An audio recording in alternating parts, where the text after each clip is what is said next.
Hi friend good morning केनता अच्छा भल चली मोर आशा विश्वास तो मुई भी भल छे। आज मिनी ब्लॉग होचे मैं कॉलेज जाऊँ देखी पार्थो दुईटा लोग कॉलेज जाऊँ तो आइला बेले गुटे साइकिल रे आसमु कहला कि मोर दादा गुटे के साइकिल गुटे देई कर आसमु तो देखी पार्थो दुईटा लोग केनता जाऊँ।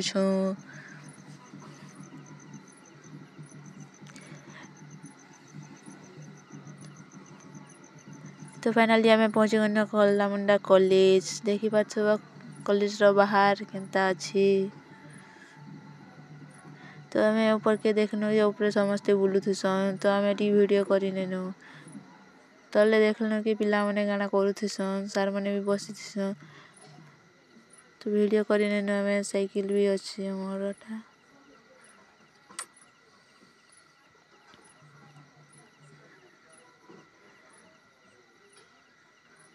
तो ये आम दुकान के टी पले आसनु न खावा टाइम नहीं तो मोर सांग बोला कि काना खाइबू केन चॉकलेट खाइबू बोला तो मुझे बासिनानी गुटे चॉकलेट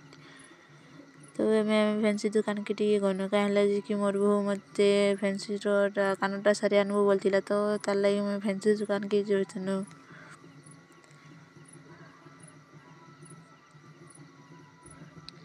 तो फाइनली आम कॉलेज भीतर के आसी पुआनु ना तो देखी पाथो केनता नजारा कॉलेज रो तो फाइनली आम घर के पले आसुचु देखी पार्थो कहला कि 12 बजे सिला तथापि आसनु बाय फ्रेंड।